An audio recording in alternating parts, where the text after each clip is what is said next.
विद्यार्थी मित्रांनो, सह्याद्री ट्युटोरियल्समध्ये तुमचं स्वागत आहे. सॉलिड स्टेट आपला केमिस्ट्रीचा पहिलाच टॉपिक आहे. ओके, आता एक लक्षात घ्या, नेहमी मी मुलांना सांगतो चला PYQs करा. ओके, एक लक्षात घ्या, फिजिक्सला PYQ आहेत तशा येत आहेत. आता केमिस्ट्रीचं काय करायचं मग?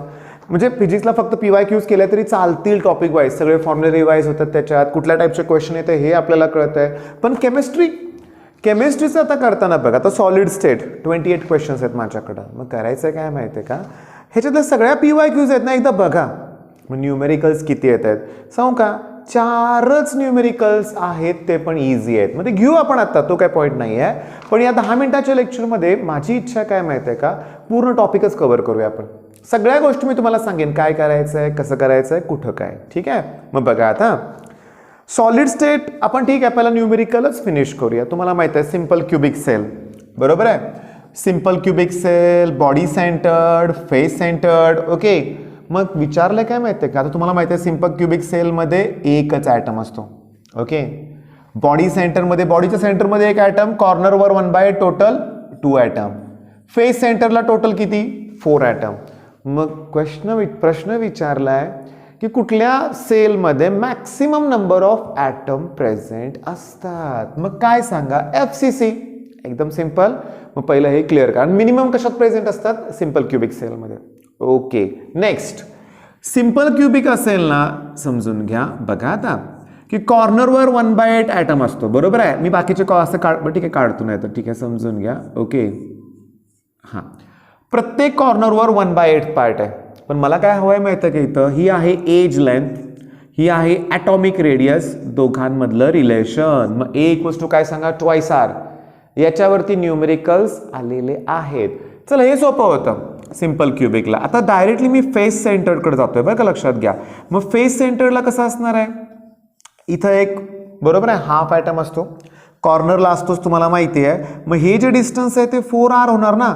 R हे डायमीटर म्हणजे 2R आणि हे परत R. बरं, ही एज लेंथच आहे ना, पायथागोरस वापरा ना. मग 16R² = 2A². याची याची ॲडिशन. ओके, मग हे 2 इकडे 8 येणार, त्याचं स्क्वेअर रूट 2√2R दॅट = 8. बरोबर ना. 4 × 2 2√2R = A. मिळालं का रिलेशन एज लेंथ आणि ॲटॉमिक रेडियसमधलं. आता बॉडी सेंटर जर असेल, बघा बॉडी सेंटर तुम्हाला माहिती आहे की बॉडी सेंटर असेल तर मध्ये एक ॲटम असणार आहे, बरोबर आहे. मग समजून घ्या, इथं आणि ही जी बॉडी डायगोनल आहे ना, त्याची व्हॅल्यू परत 4R येणार, ह्याच्यासारखीच. पण मला या राईट अँगल ट्रायंगलमध्ये पायथागोरस वापरायचं. ही एज लेंथ आहे, पण ही व्हॅल्यू काढण्यासाठी हा राईट, आता दिसतंय तिरकं पण तो राईट अँगल ट्रायंगल आहे. मग तिथं जर मी A आणि A पायथागोरस वापरलं तर ही व्हॅल्यू √2 येणार. आणि याच्यात आता पायथागोरस वापरलं 16R² = √2² 2 आणि हा 1 म्हणजे झालं 3A². मग R² ची व्हॅल्यू 3/16A². मग R ची व्हॅल्यू √3/4A. ओके, आता शांतपणे समजून घ्या मी काय सांगतोय ते. 1, 2, 3 फॉर्म्युले आहेत, हे तर सगळ्यांचं पाठ असते, लक्षात घ्या. ओके, आता सगळ्यात महत्त्वाचं की डेन्सिटी. मला कालच एका स्टुडंटनं सांगितलं की डे 1ला ना डेन्सिटीवरती एकदम सिंपल न्यूमेरिकल आलं होतं.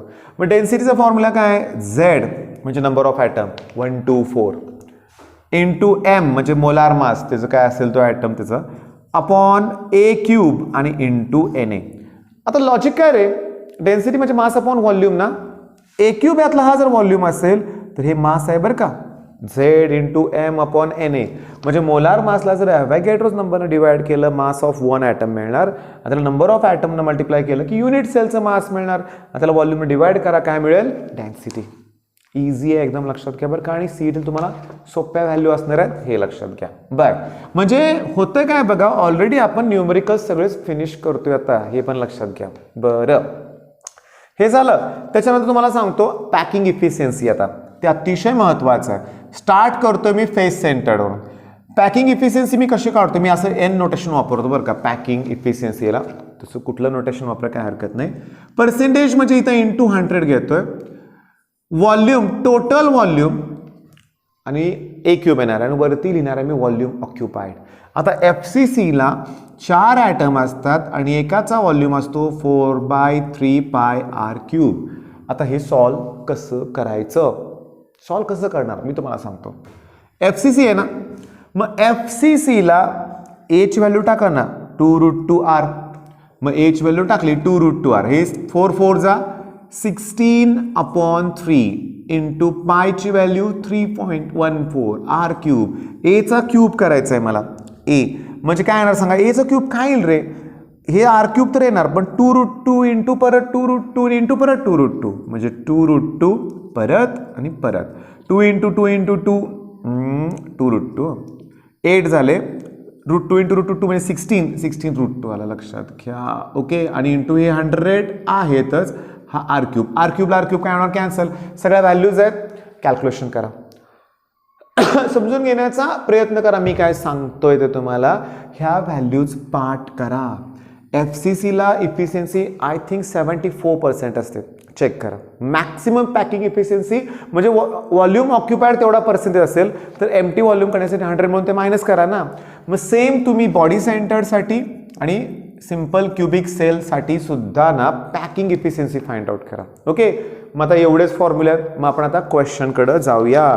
2019 ओके, 2019ला body centred cubic cell space occupied विचारलंय. ऐका, 74% नाही आहे, कारण ते कोणासाठी आहे, फेस सेंटरसाठी. 38% नाही.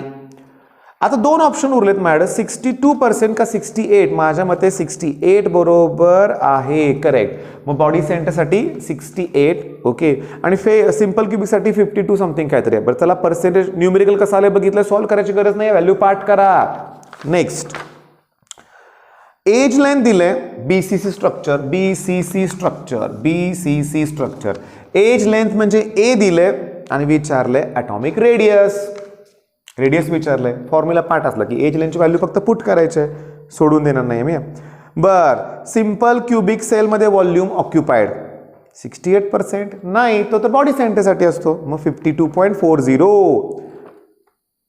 अरे कसं फसलो मी, सांगतो तुम्हाला, लक्षात घ्या. फसलो मी, लक्षात घ्या. समजून घेण्याचा प्रयत्न करा. अनऑक्युपाईड विचारलाय आणि गडबडीत मी तुम्हाला सांगतो, मी इथं ऑक्युपाईड असं वाचलं, अनऑक्युपाईड विचारलंय. मग 100 मधून ते 52.40 मायनस केले पाहिजेत, 47.60 होते. मी तुम्हाला जस्ट एक गंमत सांगू करेन, मी सांगतो का ते नीट लक्ष द्या बरं का. बघा, सुरक्षित अंतर राखा, सॅनिटायझरचा वापर करा. ओके, माझ्या मित्राचं एक दुकान आहे बरं का, खूप चांगला जवळचा मित्र आहे. मी तिथं गेलो होतो, त्यांना असं चिकटवलं होतं. मी म्हटलं छान, तयार केलंस का विकत आणलं? तो मला बोलला, अरे नीट बघ ना, सुरक्षित शब्द चुकीचा लिहिलंय, सॅनिटायझरचा वापर करा नाही वापरा करा असं लिहिलंय. पण खरं सांगू का, मी तर ते क्लिअर वाचलं होतं. मग तुमच्या काय लक्षात आलं का, मी व्हॉट्सअपवर असे बरेचसे मॅसेज बघितले बरं का. आपण घाईमध्ये ना वाचतो पटपट पटपट, तिथल्या चुका आपल्या लक्षात येत नाहीत, लक्षात घ्या. ओके, म्हणजे आपण तिथं व्हॉट्सअप मेसेज असतं की पुन्हा वाचा, तुमच्या चुका लक्षात येतील. सिरियसली माझं आता तसं झालं. अनऑक्युपाईड विचारलंय, पण पुन्हा हेच आलं ना, रिपीट होतंय. ठीक आहे, नेक्स्ट आता बघा, फेस सेंटरमध्ये टोटल व्हॉल्यूम ऑक्युपाईड किती असतो.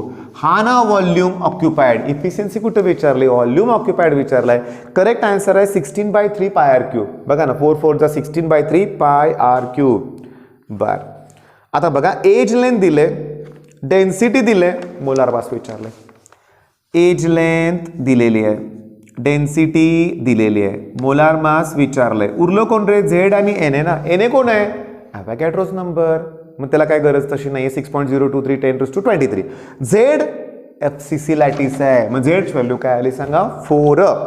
ओके, म्हणजे न्यूमेरिकल तर जास्त नाही आहेत ते, पर्सेंटेजेस विचारता येत नाही, तर डेन्सिटी विचारता येत नाही, तर ए वरनं आर वरनं ए विचारतील. बरं, मग आता या टॉपिकमध्ये करायचं आहे काय, मी स्पष्टपणे इथे एक शब्द लिहितोय बघा, एक्झाम्पल्स. न्यूमेरिकल नाही बोलत मी, एक्झाम्पल बोलतोय, लक्षात घ्या. ओके, सांगतो तुम्हाला डिफेक्ट्स आहेत त्याच्यात, डिफेक्ट्स बद्दल नाही, त्याचे एक्झाम्पल्स विचारतील, त्याचे एक्झाम्पल्स विचारतील. म्हणजे बघा त्यांनी कसा क्वेश्चन विचारलाय, in which among of the following solid Schottky defect is not observed. NaCl, KCl, CSCl मध्ये ऑब्झर्व्ड होतो, ZnS मध्ये नाही आहे. आलं का लक्षात? म्हणजे तुम्हाला एक्झाम्पल विचारतील. ओके, त्याच्यानंतर कॉन्स्टिट्युएंट्स ग्लासचे, ते पायरेक्स ग्लास, पुन्हा ते गोल्ड कलरचे ग्लास, ग्रीन कलरचे, रेड कलरचे ग्लास वेगवेगळे, त्यात ना जे कॉन्स्टिट्यूट आहेत त्यांची नावं तुम्हाला विचारतील. बर, सिंपल क्युबिक स्ट्रक्चर कोण शोज करतंय? पोलोनियम. तो एक चार्ट आहे बरं का बाळांनो, लक्षात घ्या. ते 14 टोटली स्ट्रक्चर्स वेगळे वेगळे दिलेत, लक्षात घ्या. ते रोम्बोहायड्रन तुम्हाला ते माहिती आहे, लक्षात घ्या, तुम्ही ते बघा. ओके, त्याच्यावर तुम्हाला सांगू का, पोटॅशियम डायक्रोमेट, ठीक आहे, ते प्रिमिटिव्ह ट्रायक्लिनिक असतो का टेट्रागोनल असतो? ठीक आहे, सी प्रिमिटिव्ह ट्रायक्लिनिक, माझं बरोबरच आहे. मग तो टेबल करा, ज्यात पोलोनियम आहे, त्याच्यानंतर टंगस्टन, वुल्फ्राम ते म्हणतो ना आपण, ते पण आहे. पोटॅशियम डायक्रोमेट पण दिलंय, NaCl, KCl, प्रत्येकाचं स्ट्रक्चर कुठलं दिलंय ते विचारलेलं आहे. बर, पॅकिंग इफिशियन्सी कोणाची सगळ्यात जास्त आहे विचारलंय? कोणाची सगळ्यात जास्त आहे? FCC. सगळ्यात कमी कोणाची आहे? SCC आणि BCC. 74%, 68% आणि 52 पॉईंट समथिंग दिलं ते बघायचं, लक्षात घ्या. ओके, मग तुमच्या लक्षात आलंय. मग या टॉपिकमध्ये न्यूमेरिकलचं जास्त टेन्शन नाही आहे, पण एक्झाम्पल्स करावे लागतील. एक्झाम्पल्स करावे लागतील म्हणजे तुम्हाला सांगू का, इवन क्लासिफिकेशन, ओके, म्हणजे पोलार, नॉन पोलार, ठीक आहे. त्याच्यानं तुम्हाला सांगू का, कोव्हॅलंट सॉलिड, मग कार्बन, पुन्हा ॲलोट्रोप्स. त्याचे प्रश्न कसा विचारलाय माहिती आहे का, की डायमंडमध्ये टाईप ऑफ हायब्रिडेशन विचारलंय. sp3 हायब्रिडायझर असतो, बरोबर सांगा बघू. म्हणजे सॉलिड स्टेट 2 क्वेश्चन सिंपल असणार आहेत बाळांनो. तुम्ही आत्ताच्या आत्ता व्हिडिओ बघितल्या सॉलिड स्टेटची रिव्हिजन करून टाका. ओके, बेस्ट ऑफ लक, धन्यवाद.